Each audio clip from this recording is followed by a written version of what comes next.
My wife and I once had a beach house, but we moved to the city. I hadn't gone back for 26 years. She went there 4 times a year when she passed away. My kid said, sell that useless place. I decided to visit before selling, but when I opened the rusty gate, I froze at what was living there. My name is Howard in 6 months ago. I buried the only person who ever truly understood me. Julie was everything to me for 38 years of marriage, and now I sit alone in our empty house while my own children treat me like a burden they need to manage. The phone call came at exactly 7:30 this morning, just like it has every Tuesday. For the past month, Marcus, my eldest son, doesn't even bother with pleasantries anymore. Dad, we need to talk about that beach house situation.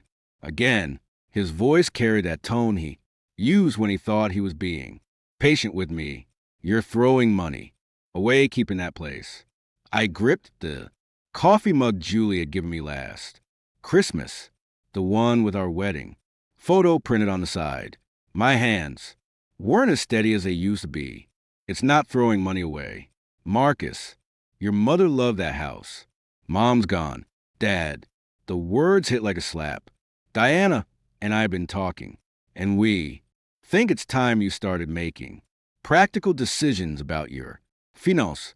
Diana, my daughter, had been just as relentless as her brother, calling me every few days with the same lecture about fiscal responsibility and planning for the future, as if I were some senile old man who couldn't balance a checkbook.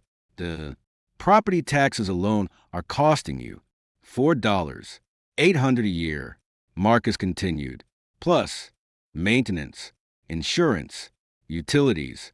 You're looking at almost $15,000 annually for a house you never visit. Never visit. That was the part that stung the most because it was true. Julie had gone to that beach house 4 times every year without fail. Spring, summer, fall, and once in winter for what she called her contemplation season. She always invited me, but I always had some excuse. Work commitments, even after I retired, golf tournaments, routine doctor appointments that could have been rescheduled. Now I wonder why I had been so reluctant to join her. Maybe because the house represented something I didn't understand about my wife, something private that she kept separate from our daily life together. Your mother put a lot of love into that place, I said, watching a cardinal land on the bird feeder Julie had installed outside our kitchen window. Dad, listen to yourself. Marcus' voice grew sharper. Love doesn't pay bills. You're on a fixed income now. Social Security and your pension aren't going to stretch forever, especially with healthcare costs rising. This was always his angle, the practical, financial argument. Marcus worked in real estate development, so he saw everything in terms of market value and profit margins. He'd inherited Julie's sharp mind for numbers, but none of her warmth. Have you even been inside that house since Mom died? Diana's voice came through the speaker. She must have been listening on the extension from her home across town, because I went by there last month, and Dad, it's falling apart. The paint is peeling. There's rust on the gate, and the whole place looks abandoned. My chest tightened. Julie had always kept that house immaculate. She was proud of every detail, from the garden she'd planted, along the front walkway to the rocking chair she'd positioned perfectly on the wraparound porch. If it was deteriorating now, it meant she really was gone. Maybe I should go take a look, I said, quietly. Why? Marcus jumped in immediately. Dad, you're 74 years old. You have no business driving 3 hours each way to look at a property you're going to sell. Anyway, just list it with a realtor and be done with it. 74. He said it like I was ancient, like I should be grateful they were even. letting me make decisions about my own property. Julie would have been furious if she'd heard the way they spoke to me. The market's good right now. Diana added, properties in that area are selling for $250 to $300. 000. That's a significant amount of money. Dad, money you could use for assisted living. When the time comes, assisted living. They'd been dropping hints about that for months. 2. Ever since Julie passed. As if losing my wife automatically made me incompetent to live independently. I'm not ready for assisted living, I said firmly. Of course not, Marcus replied in that condescending tone again. But it's good to plan ahead, and selling the beach house would give you options. Options. They made it sound like they were doing me a favor when what they really wanted was to secure their inheritance. I'd seen the way Marcus looked at Julie's jewelry collection when we were going through her things, the way Diana had quickly claimed Julie's good china for safekeeping. I need time to think about this, I said. Dad, you've had 6 months to think about it. Diana's voice carried a hint of the impatience she usually reserved for her teenage daughters. How much more time do you need? 6 months? Had it really been that long since Julie drew her last breath in the hospital room, her hand growing cold in mine while machines beeped their final warnings? It felt like yesterday in a lifetime ago all at once. The longer you wait, the more money you're wasting, Marcus said. And, frankly, Dad, we're worried about your judgment lately. Yesterday you told me you couldn't remember if you'd paid the electric bill, but you're holding on to a property that's costing you over $1,000 a month. That hit differently because there was truth in it. My mind had been foggy since Julie died. Some days I forgot to eat lunch. Other days I found myself standing in the kitchen, unable to remember what I'd come in there to do. The grief felt like a thick blanket that muffled everything around me. Maybe Marcus is right, Diana said, her voice softer now. Maybe it would be better to simplify things, get rid of unnecessary expenses so you can focus on taking care of yourself. Taking care of myself. Such a clinical way to describe the process of learning how to live without the person who had been my partner in everything for nearly 4 decades.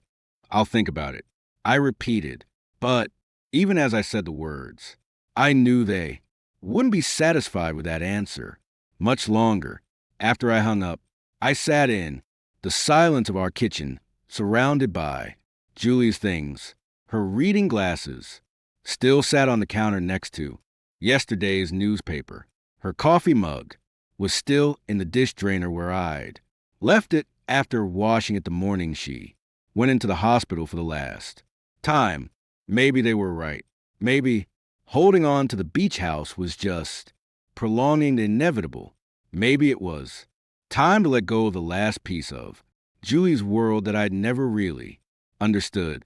3 weeks passed before I finally broke down and called Marcus back. The pressure had been relentless. Daily phone calls, surprise visits where Diana would walk through the house, pointing out things that needed repair, and worst of all, the subtle suggestions that maybe I wasn't capable of managing my own affairs anymore. I'll do it, I said when Marcus answered his phone. I'll sell the beach house. The relief in his voice was immediate and unmistakable. That's great, Dad. Really, you're making the smart choice. Here, I can recommend a realtor who specializes in coastal properties. She's very efficient. Efficient, that seemed to be the only quality that mattered to my children anymore. Not sentimental value, not memories, not the fact that their mother had considered that house her sanctuary before we listed. I want to go down there one more time, I said, to collect any personal items that might Still be there. There was a pause. Dad, is that really necessary? I mean, what could be there that's worth? A 6-hour round trip? Your mother spent a lot of time there. Marcus, there might be photographs, books, things that have sentimental value. Another pause. Longer this time. Okay, but don't go alone. Why don't Diana and I come with you? We can help you sort through everything. The last thing I wanted was my children pawing through Julie's private things, making snap decisions about what was worth keeping and what should be thrown away. They'd already done enough of that when we cleared out her closet. I need to do this myself, I said firmly. Dad, you're talking about a 3-hour drive each way. What if something happens? What if your car breaks down or you have a medical emergency? Medical emergency. They'd been using that phrase a lot lately, as if I were a ticking time bomb, ready to collapse at any moment. Yes, I was 74. And yes, I took medication for high blood pressure and cholesterol. But I wasn't invalid. I'll be fine. Marcus, I've been driving longer than you've been alive. That's exactly what worries me. Diana chimed in. She must have been listening on the extension again. Your reflexes aren't what they used to be, Dad, and you've been so distracted. Lately, distracted. That was their polite way of saying they thought grief had made me senile. Maybe they weren't. Entirely wrong. I had been forgetting things, losing track of time, finding myself staring out the window for hours without realizing it. But this trip felt important, necessary, in a way I couldn't explain. I'm going, I said with more conviction than I felt. Either you trust me to handle this or you don't. Of course we trust you, Marcus said quickly, though his tone suggested otherwise. We just worry about you. Maybe you could at least let us know when you're leaving and when you get back, just so we know you're safe. Check-ins, like I was a teenager, borrowing the family car. But I agreed because it was easier than arguing, and because some part of me was touched that they cared enough to worry, even if their concern felt more like an obligation than genuine affection. I planned the trip for the following Saturday. Marcus had offered to arrange for someone to drive me, but I declined. This was something I needed to do alone, without witnesses, without my children's running commentary about practicality and efficiency. The night before I left, I sat in Julie's study looking through the photo album she kept so meticulously organized. There were pictures from our early years together, our wedding, the kids when they were small and still thought I was wonderful. But as I flipped through the later albums, I noticed something strange. The photos became less frequent, and in the ones from recent years, Julie was often alone. There she was at the beach house, sitting on the porch with a book in her lap. Another shot of her in what looked like a garden, though I didn't remember her ever mentioning gardening at the beach house. In several photos, she was smiling, but it was a different smile than the one she wore in our family pictures. This smile looked peaceful, content in a way that made me realize how rarely I'd seen that expression on her face in recent years. When did she stop looking at me that way? When had we stopped taking pictures together? I closed the albums and went to bed, but sleep didn't come easily. I kept thinking about those photos, about the woman who had shared my bed for 38 years, but had kept an entire piece of her life separate from me. Why hadn't she ever really pushed me to come with her to the beach house?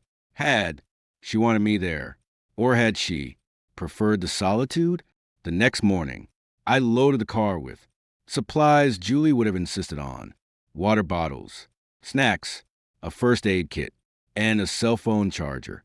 She'd always been the practical one, the planner who thought 3 steps ahead, while I lived in the moment. The drive took longer than I expected. My hands cramped on the steering wheel, and I had to stop twice to stretch my legs and use the restroom. By the time I reached the coastal highway, the sun was already past its peak, casting long shadows across the salt marshes that lined the road. I'd forgotten how beautiful this stretch of coastline was. Julie had tried to describe it to me over the years, but I'd never really listened. Now, seeing it for myself, I understood why she'd been drawn here. There was something timeless about the landscape, something that made the problems of daily life feel small and manageable. The turnoff to our street was marked by a weathered sign that read Palmetto Cove, private road. I'd helped write the check for that sign 15 years ago, but I'd never actually seen it installed. Julie had handled all the details of maintaining the beach house, from paying the property taxes to hiring contractors for repairs. As I drove down the narrow road toward our house, my chest grew tight with anticipation and dread. What would I find there? What secrets had Julie kept in this place that she'd visited 4 times a year without me? The house sat at the end of a dead-end street, partially hidden by mature palmetto trees and overgrown shrubs. I could see Diana had been right about the property looking neglected. The paint was indeed peeling, and the metal gate that led to the front walkway had developed a coat of rust. I parked in the gravel driveway and sat for a moment, engine off, listening to the sound of waves in the distance. Julie had always said the ocean called to her, and now I could hear what she meant. There was something hypnotic about the rhythm, something that seemed to slow down time itself. Taking a deep breath, I grabbed the house keys from my pocket and walked toward the front gate. My hand shook slightly as I reached for the latch. Whatever I found on the other side of this gate would change everything I thought I knew about my wife and my marriage. The rusty metal protested as I pulled it open, and that's when I froze. Because what I saw in the front yard wasn't abandonment and neglect. What I saw made my breath catch in my throat. The yard was immaculate, not just maintained, but lovingly cared for. Fresh flowers bloomed in neat rows along the walkway. The grass was recently mowed, and someone had even repaired the loose boards on the front porch steps. This wasn't the abandoned property Diana had described. Someone was living here. My first instinct was to get back in the car and call the police.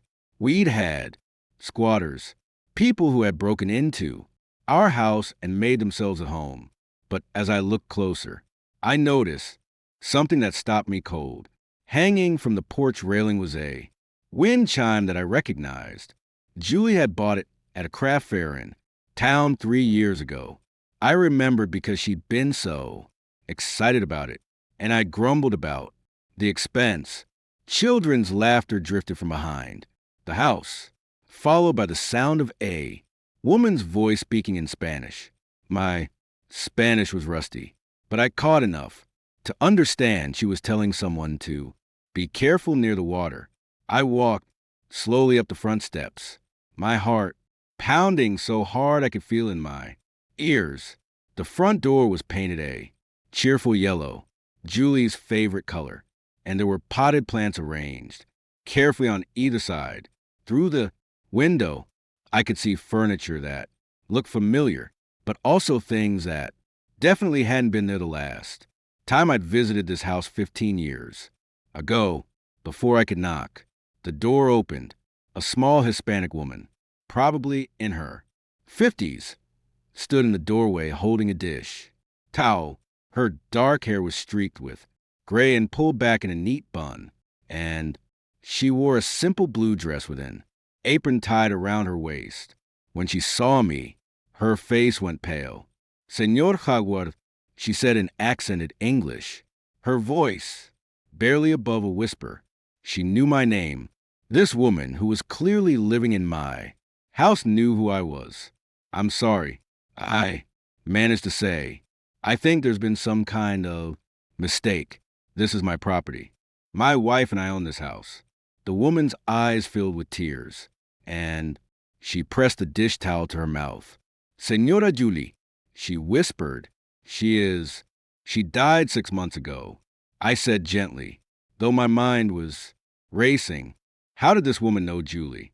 And why would she cry about my wife's death like she lost someone close to her?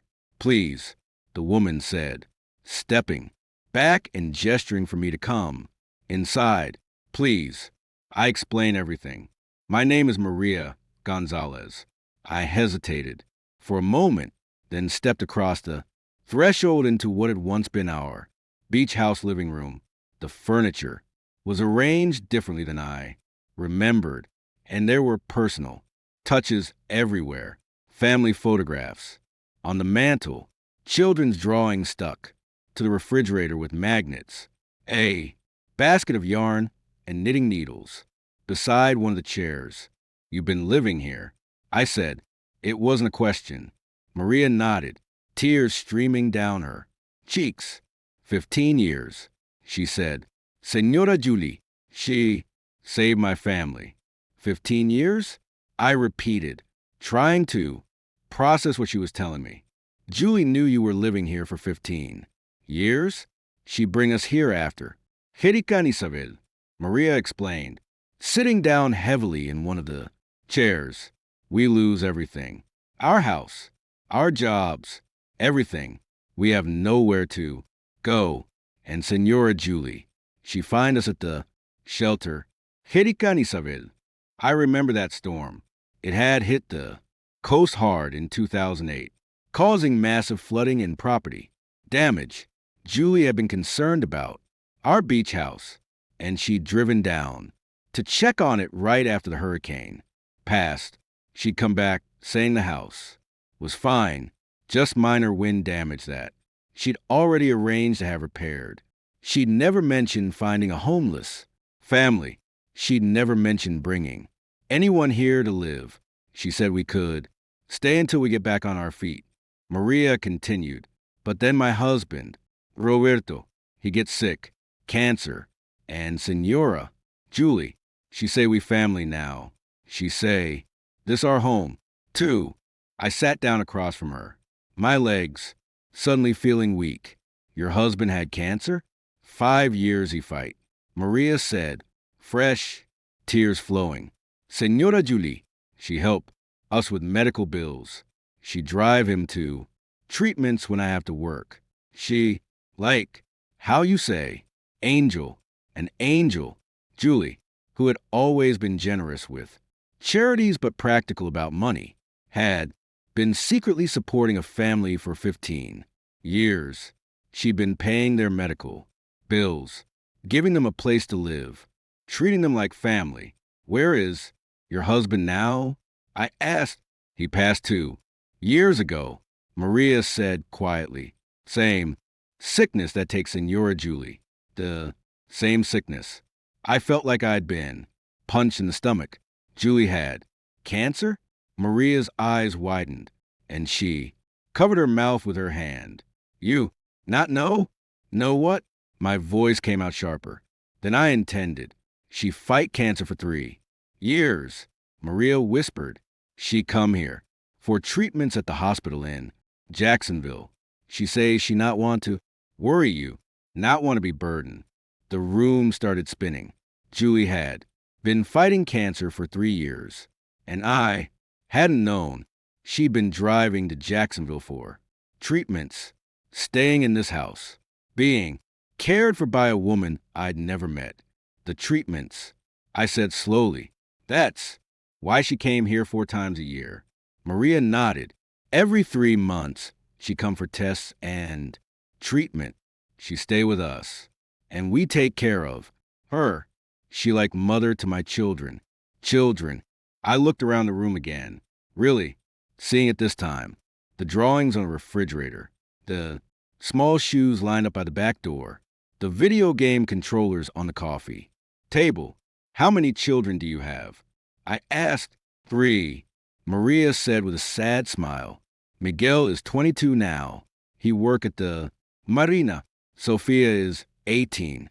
She start college this fall. And little Carlos, he is 15. They've lived here their entire lives. Since Miguel was 7 and Sophia was 3. This is only home Carlos remember. I tried to imagine it. Julie coming here every 3 months, not for relaxation or solitude like I'd thought, but for cancer treatments. Staying with this family who had become her second family, being surrounded by children who loved her while she fought. A disease she kept secret from her own husband. Why didn't she tell me? I asked, though I wasn't really expecting Maria to answer, but she did. She say you have enough worry. She say, you good man, but you no understand why. She need this place. She say this her secret garden where she can be sick, without making everyone sad. A secret garden. That's how Julie had seen this house, not as property or investment, but as a refuge where she could be vulnerable without burdening the people she loved. The money, I said suddenly, the maintenance costs, the utilities, feeding your family. Where did the money come from? Maria looked uncomfortable. She have job here. She worked part-time at the art gallery in town. She say the money she make get stay here for the house. For us, Julie had a job. My wife, who I thought was simply taking relaxing vacations 4 times a year, had been working to support another family while battling cancer alone. Senor Hagworth, Maria said carefully, your children, they know about us. What do you mean? After Senora Julie passed away, they come. Here, they tell us we have to leave. They say you selling the house and we have no right to be here. My chest tightened with a familiar anger. My children came here. See, the man, he, very angry. He say we taking advantage. We stealing from family. The woman, she, not so angry. But she say we have to go. Before you find out, Marcus and Diana knew. They knew about Maria and her family, and they'd tried to evict them. Secretly, they'd stood in my kitchen and lectured me about wasted money and impractical expenses, knowing full well that this house was home to a woman who had cared for their mother during the worst time of her life. What did you tell them? I asked. We say we wait to talk to you. First, we respect Senora Julie too much to leave without you knowing the truth. The truth. My children had known the truth about Julie's secret life, about her cancer, about this family she'd helped, and they'd chosen to hide it from me. They'd been willing to throw a grieving family out of their home rather than let me discover what kind of woman my wife really was. The sound of footsteps on the porch interrupted my thoughts. The back door opened and a teenage boy walked in, sandy and sunbronzed from a day at the beach. When he saw me sitting in the living room, he stopped short. Mama, he said, to Maria, his voice uncertain. Carlos, come meet Senor Howard. Maria said, gently, Senora Julie's husband. The boy's face lit up with recognition and something that looked like relief. Senor Hagworth, Senora Julie, she talk about you all the time. She say you good man. You just need time to understand. Understand what? I wanted to ask.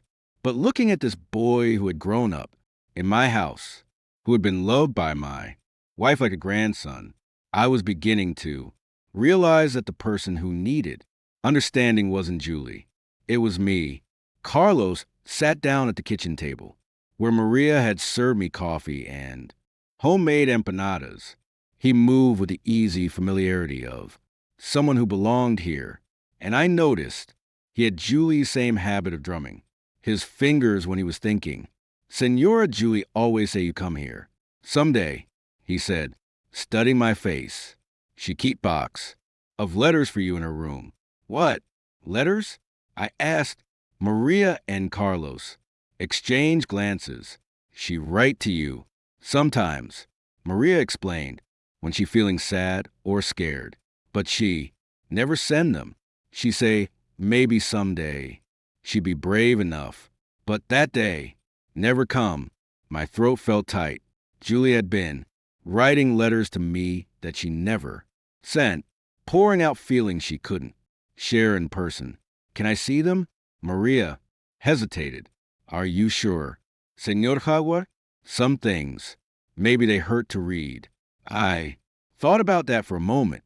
In the past hour, I'd learned that my wife had battled cancer for 3 years without telling me that she'd been secretly supporting a family for 15 years, and that my own children had known about all of this and tried to cover it up. How much more could these letters hurt? I need to see them, I said. Maria nodded and stood up. Carlos, take Senor Howard to Senora Julie's room. I get the box. Carlos led me down a hallway I barely remembered to a bedroom at the back of the house. When he opened the door, I stepped into what was clearly Julie's private sanctuary. The walls were painted a soft lavender, and the windows faced the ocean. There was a desk positioned to catch the morning light and bookshelves lined with novels I'd never seen her read at home. She spent a lot of time here, Carlos said quietly, especially when she not feeling good from the medicine. On the nightstand beside the bed was a framed photograph that made my chest ache. It was a picture of the two of us from our honeymoon, young and hopeful and completely in love. Next to it was a more recent photo of Carlos, Sophia, and Miguel building a sandcastle on the beach. Maria appeared in the doorway, holding a wooden box that I recognized. I'd made it for Julie in our woodworking class 30 years ago. She claimed to love it, but I'd never known what she kept inside. Take your time, Maria said, setting the box on the desk. We give you privacy. They left me alone with 30 years of my wife's secret thoughts. I sat down at her desk and opened the box with trembling hands. Inside were dozens of letters organized by date, going back almost 20 years. The earliest ones were written on our regular household stationery. The later ones were on paper I didn't recognize, with a letterhead that read, Coastal Cancer Care Center. I picked up one from the middle of the stack, dated 3 years ago. My dearest Howard, it began. Today I found out that the cancer has come back. Dr.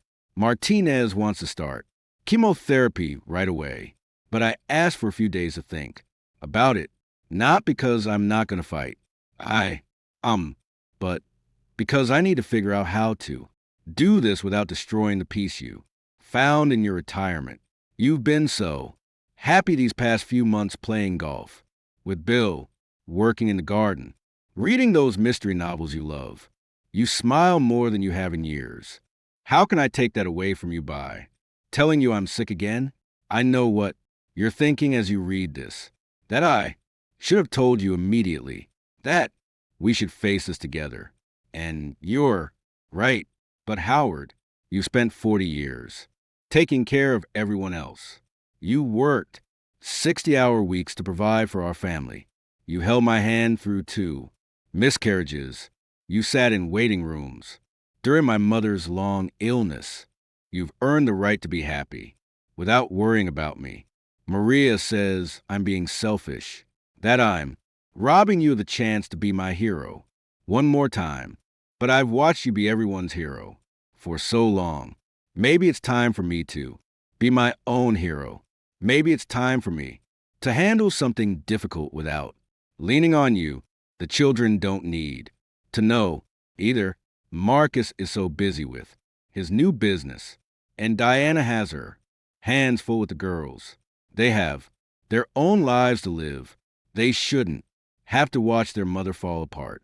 I hope someday I'll be brave enough to share these letters with you. I hope someday I'll be able to explain why I needed this place, why I needed Maria and her family, why I needed to keep this part of my life separate. It's not because I love you less. It's because I love you too much to watch you suffer because of my suffering. I love you, Howard. I've loved you every day for 35 years, even when we felt like strangers living in the same house. Especially then. Forever yours, Julie. I had to stop reading. My hands were shaking so badly I could barely hold the paper, and tears were streaming down my face. Julie had been sick, scared, and fighting for her life, and she'd done it all alone because she wanted to protect me.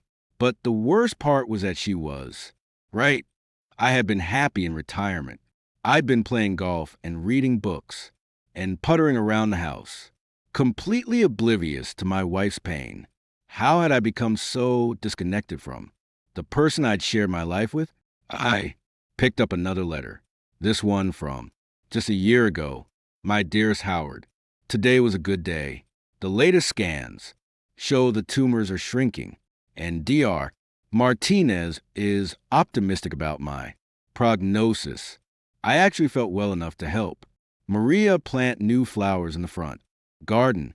Carlos taught me how to braid friendship bracelets, and Sophia showed me pictures from her senior prom. These people have become my family in a way I never expected. When I'm here, I'm not just Julie the wife or Julie the mother. I'm just Julie, a woman who loves flowers and teenage gossip and the sound of children laughing. I'd forgotten who that person was. I think about bringing you here sometimes.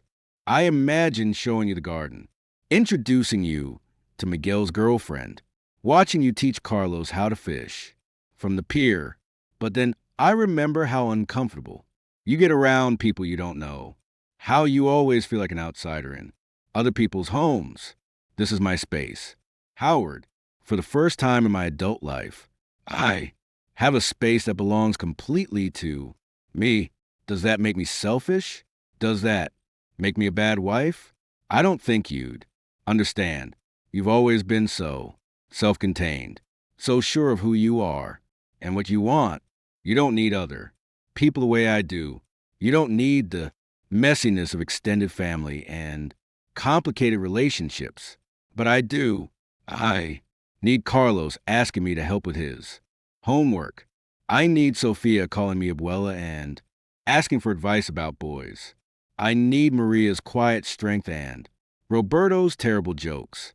I need to feel needed in a way that has nothing to do with managing a household or coordinating family schedules. Is it wrong that I'm happier here than I am at home? Is it wrong that when I think about dying, what makes me saddest isn't leaving you, because I know you'll be fine, but leaving them? I love you, Howard, but I love them too, and I don't know how to make those two loves fit together in one life. Forever yours, Julie. I set the letter down and stared out the window at the ocean Julie had loved so much. She'd been right about me in some ways. I was uncomfortable around people I didn't know, and I did prefer the predictability of my own routines. But she'd been wrong about the most important thing. I wouldn't have been fine without her. I wasn't fine without her. There was a soft knock on the door, and Maria appeared in. You okay, Senor Howard? I wiped my eyes and nodded, though I felt anything but okay. Maria, can I ask you something? Of course. Was she happy here? Really happy? Maria's face softened. She was herself here. Sometimes sad, sometimes scared, but always herself. At home, she say she feel like she playing role. Here, she could just be Julie. Just be Julie. My wife had felt like she was playing a role in her own home, in her own marriage. What did that say about the life we'd built together? There's something else, Maria said, carefully, in the bottom of the box. She write it just before she get too sick to come here anymore. I reached into the box and found an envelope marked for Howard, to be opened only if something happens to me. My hands trembled as I opened it, already knowing this would be the hardest letter to read. But I had to. No, after 38 years of marriage, I finally had to know what my wife really thought about our life together. The final letter was different from the others. The handwriting was shakier, and there were water stains on the paper. That could only have been tears. My beloved Howard, if you're reading this, then I'm gone and you finally found this place that meant so much to me. I hope Maria and her family were able to explain why I kept this secret from you. I hope you can understand. Even if you can't forgive me, I need to tell you something that will hurt you, and I'm sorry for that. But you deserve to know the truth about our children, especially now that I won't be there to run interference anymore. Marcus and Diana know about Maria and her family. They've known for 2 years. They found out when Marcus was going through our bank statements after I gave him power of attorney for the beach house account. He saw the payments I was making for utilities and property taxes, and he hired a private investigator to find out what was happening here. When they discovered Maria's family living here, they didn't come to you or to me. They came here and threatened Maria. They told her she was trespassing, that they would have her arrested and her children deported if she didn't leave. Immediately, they told her they would claim she had been stealing from us. Maria called me, terrified and sobbing. I drove down that same day and confronted our children. Howard, Ava, never seen them so cold, so calculating. They weren't concerned about us being taken advantage of. They were concerned about their inheritance. Marcus told me that supporting Maria's family was fiscally irresponsible and that I was compromising their financial future. Diana said that I was being manipulated by people who didn't deserve our charity. When I tried to explain what this family meant to me, how they had cared for me during my illness, Marcus actually laughed. He said, "Mom, you're sick. You're not thinking clearly. These people are using your condition to take advantage of you, using my condition as if my cancer had made me stupid instead of just tired." I told them about my treatments, about how Maria had driven me to chemotherapy when I was too weak to drive myself, about how Roberto had built me a special chair for the porch so I could sit comfortably during my recovery periods. I told them how Carlos would read to me when the medications made me too nauseous to focus, and how Sophia would braid my hair when it started growing back. Do you know what Diana said? She said, "We could have done all of that for you. Mom, you should have told us you were sick instead of confiding in strangers." But here's the thing, Howard, they couldn't have done those things for me, not because they weren't capable, but because they would have turned my cancer into their tragedy. They would have made my illness about their inconvenience, their schedule, disruptions, their emotional burden. Maria never once complained about driving me to treatments, even when it meant missing work. She never made me feel guilty for being sick. She never treated me like I was fragile or pathetic. She just loved me and took care of me the way families should. Our children made me choose.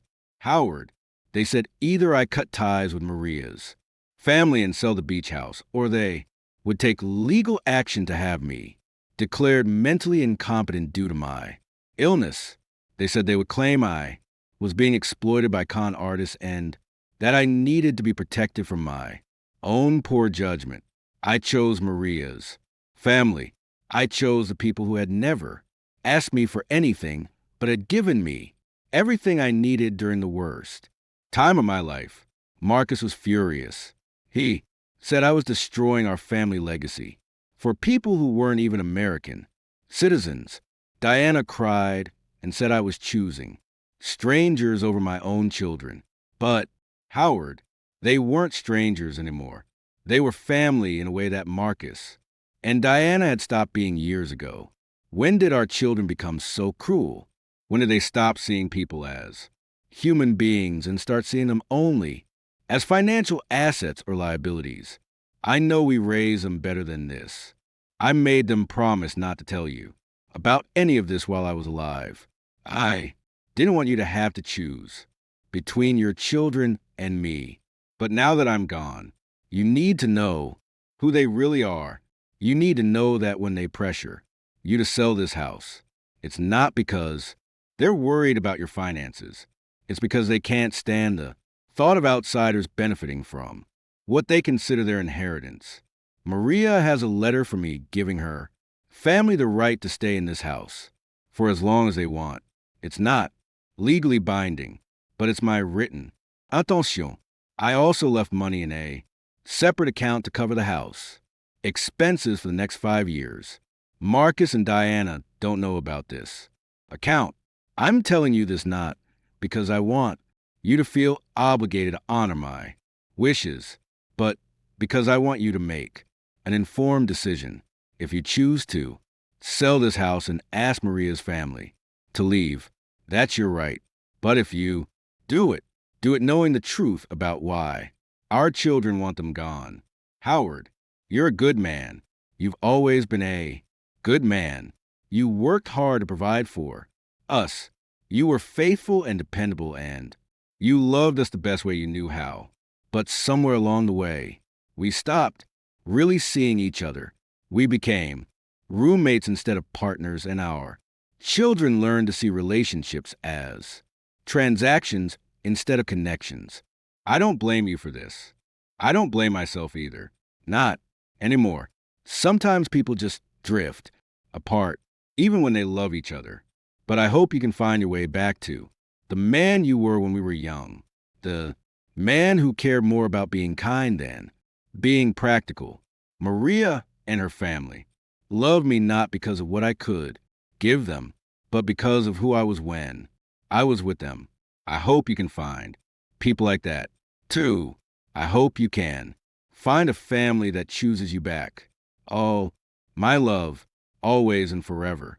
Julie, I sat in that chair for a long time after finishing the letter, watching the sun set over the ocean through Julie's bedroom window. My children hadn't just known about Julie's secret life. They had actively tried to destroy it. They had threatened an innocent family and manipulated their sick mother. Oh, to protect money that wasn't even rightfully theirs yet. The sound of cooking drifted from the kitchen, Maria preparing dinner for her family, just as she had done every night. For 15 years in the house my wife had shared with them, the house my children wanted to sell out from under them. There was a soft knock on the door. Senor Howard? It was Sophia, Maria's daughter. I'd heard her come home from work earlier. Mama says dinner is ready if you want to join us. I looked up at this young woman, who Julie had watched grow from a toddler into an adult. She had Maria's kind eyes and shy smile that reminded me somehow of Julie. You don't have to, she added quickly. Mama just thought maybe you're hungry, and we always have too much food anyway. Too much food. Julie had always complained that I never cooked enough when it was my turn to make dinner. She'd said I had no sense of proportion, that I couldn't cook for more than one person because I'd spent so many years eating alone while she was here. Here, being part of a family that actually gathered around a table together every night. I like that, I said, standing up slowly. My legs were stiff from sitting so long, and my heart felt like it weighed 1,000 pounds. In the kitchen, Maria had set an extra place at the table. Carlos was already seated, telling Miguel about something that had happened at school. Miguel, who I now saw look like a younger version of his father in the family photos on the refrigerator, was teasing his little brother good-naturedly. Senor Howard, Miguel said, standing up when I entered the room. I'm sorry we couldn't meet under better circumstances. Sonora, Julie talked about you all the time. She did? Oh, yes, Sophia said, taking the seat beside me. She told us about your woodworking and how you built her that jewelry box she loved so much. She showed us pictures of the bookshelf you made for your old house. Julie had talked about my woodworking. I'd given that up years ago, after I retired and couldn't see the point in making furniture we didn't need. But she'd remembered it, had been proud. Enough of my work to share it with this family. She said you were very talented. Maria added, serving me a plate of rice and beans with grilled chicken. She said, you just forgot how much you loved creating things as we ate dinner together. I listened to this family talk about their day, their plans, their dreams. Carlos was excited about making the varsity soccer team. Sophia was nervous about starting college in the fall. Miguel was saving money to propose to his girlfriend. Normal family conversation, the kind Julie and I used to have with Marcus and Diana when they were young, before they became adults who only called when they wanted something or needed to lecture me about my life. Choices. Senor Howard. Carlos said as Maria served dessert, are you going to make us leave? The question hung in the air like a challenge. 3 generations of this family looking at me, waiting to hear whether I would honor Julie's wishes or bow to my children's pressure. Carlos, Maria said sharply, that's not appropriate. It's okay. I said, it's a fair question.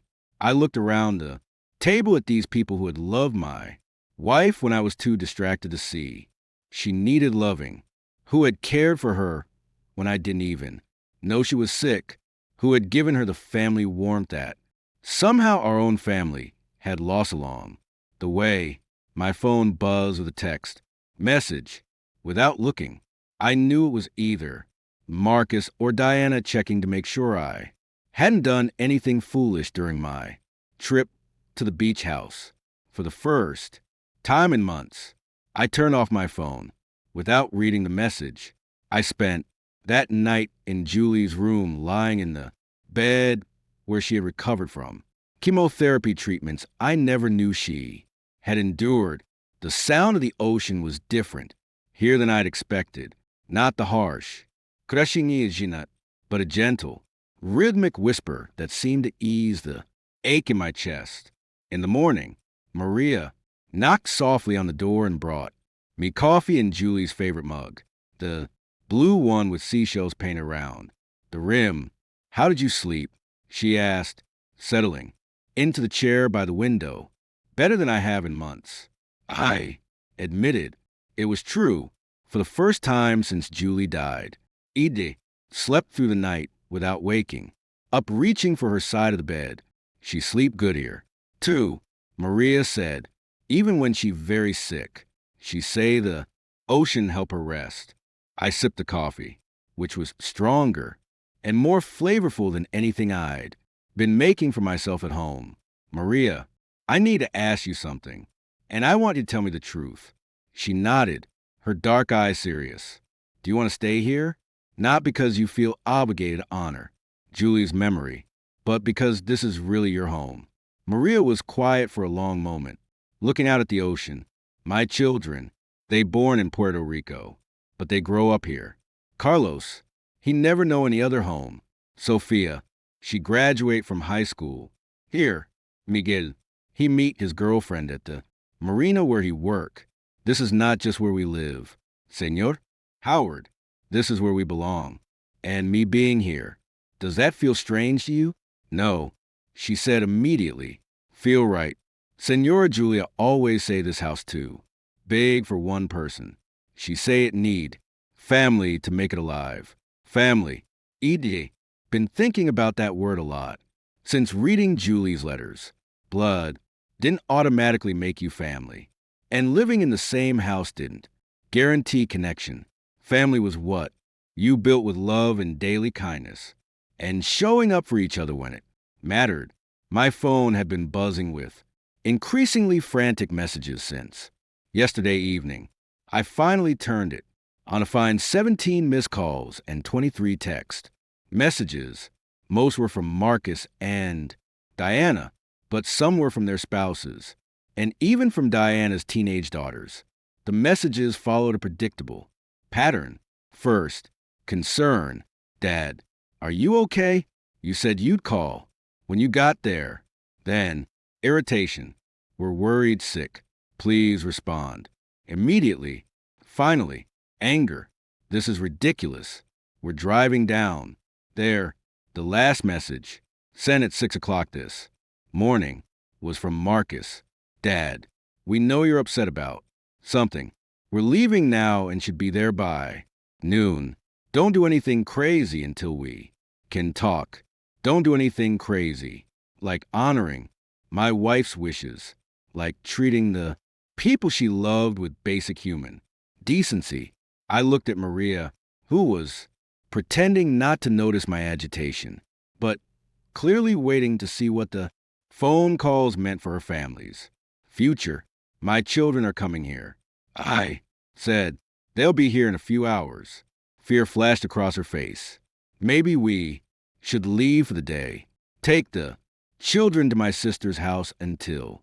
No, the word came out more firmly than I'd intended. This is your home. Maria, you don't run away from your own home. I stood up and walked to Julie's desk, where I'd left her letters scattered across the surface. Among them was a business card I'd noticed yesterday but hadn't paid attention to. Patricia Henderson, Rio Estate Attorney. Julie had been planning ahead, making sure Maria's family would have legal protection. I called the number on the card. A professional but warm voice answered on the second ring. Ms. Henderson, this is Howard Mitchell. I believe my late wife, Julie Mitchell, was a client of yours. Mr. Mitchell, yes, Julie was a dear friend as well as a client. I'm so sorry for your loss. She was an extraordinary woman. I'm at her beach house, and I've discovered some things about my wife's arrangements. Here, I need to understand the legal situation regarding the family that's been living here. Of course. Are you free this morning? I'm actually in my office today, and I have all of Julie's paperwork here. We could meet in person, if you'd like. I arranged to meet her in an hour, leaving Maria with instructions to prepare lunch for 5 people. If my children wanted a confrontation, they could have it over a meal prepared by the woman they'd tried to intimidate. Patricia Henderson's office was in a converted Victorian house in the historic district of the nearest town. She was a woman in her 60s with silver hair and sharp eyes that reminded me of Julie's when she was determined about something. Julie came to me 3 years ago, she explained, spreading documents across her desk. She wanted to make sure Maria's family would be protected. If anything happened to her, we worked together to create several legal safeguards. She handed me a folder, thick with papers. There's a living trust that ensures the house can't be sold without providing Maria's family with adequate notice and relocation assistance. There's also a life insurance policy that Julie purchased, specifically to cover the house expenses. For 10 years, 10 years, Julie had planned for a decade beyond her own death to make sure this family would be secure. Your children can't simply evict Maria's family. Patricia continued. Julie made sure of that. But, more importantly, she left you with options. What kind of options? Patricia smiled. Julie was very specific about what she hoped you would choose to do, but she also knew she couldn't force your hand. She set up 3 possible scenarios, each with complete legal documentation. She pulled out 3 separate files. Option 1, you sell the house, but Maria's family receives 6 months' notice and $50, 000, in relocation assistance. Option 2, you maintain ownership but sign a long-term lease agreement with Maria, making them official tenants with all the legal protections that provides. Option 3, she paused, studying my face. Option 3, you transfer ownership of the house to Maria's family, outright, and you use the life insurance. Money Julie left to purchase a smaller property nearby for yourself. A smaller property nearby. Julie had even thought about where I might want to live if I chose to stay. She really thought of everything, didn't she? Julie spent months working through every detail. Patricia said she wanted to make sure, no matter what you decided, everyone would be treated fairly. But Mr. Mitchell, I have to tell you, she hoped you would choose option 3. Why? Patricia leaned back in her chair. Because she said you'd been lost since you retired. She said you needed a purpose, a family that actually needed you, not just your money. She thought Maria and her children could give you that. I thought about Carlos asking for help with his homework, Sophia's shy smile when she'd invited me to dinner, Miguel's respectful handshake, and genuine interest in my woodworking. When was the last time Marcus or Diana had asked for my advice about anything that didn't involve my finances? There's one more thing, Patricia said, handing me a sealed envelope. Julie asked me to give you this only if you came here and met Maria's family yourself. Inside the envelope was a short note in Julie's handwriting. Howard, if you're reading this, then you've seen what real family looks like. Don't let our children's greed destroy something beautiful. Choose love. Choose belonging. Choose the life we forgot how to give each other. All my love. G. I was still sitting in Patricia's office, staring at Julie's final message, when my phone rang. Marcus, Dad, where the hell are you? We're at the house, and there are people here, claiming they live here. What's going on? I could hear Diana's voice in the background, sharp and angry. I could hear Carlos trying to explain something in his careful English and Maria's worried responses. I'm handling some business in town, I said calmly. I'll be back in an hour. Dad, don't do anything stupid. We need to talk before you make any decisions about these people, as if Maria and her children were objects to be disposed of rather than human beings who would love my wife. Marcus, I said, I want you and Diana to sit down and have lunch with Maria's family. I want you to listen to what they have to say, and I want you to remember that your mother loved these people. Dad, you're not thinking clearly. These people have been taking advantage of. I hung up and turned off my phone. Patricia was watching me with something that looked like pride. What are you going to do? I looked down at the legal documents that would make Maria's family the rightful owners of the beach house Julie had loved so much, the house where she'd found the family warmth that our own family had somehow lost, the house where she'd face her illness with dignity and grace, surrounded by people who loved her unconditionally. I'm going to honor my wife's wishes, I said, reaching for a pen, and I'm going to choose the family that chose her. As I signed the papers that would transfer ownership of the house to Maria, I felt something I hadn't experienced in months. Not grief, not anger, not the hollow emptiness that had consumed me since Julie died. I felt peace. For the first time since my wife's death, I felt like I was exactly where I belonged. When I drove back to the house, an hour later, Marcus and Diana's cars were still in the driveway, but the atmosphere had changed. Through the kitchen window, I could see my children sitting at Maria's table, looking uncomfortable, but no longer hostile. Sophia was showing Diana something on her phone, probably pictures from her graduation.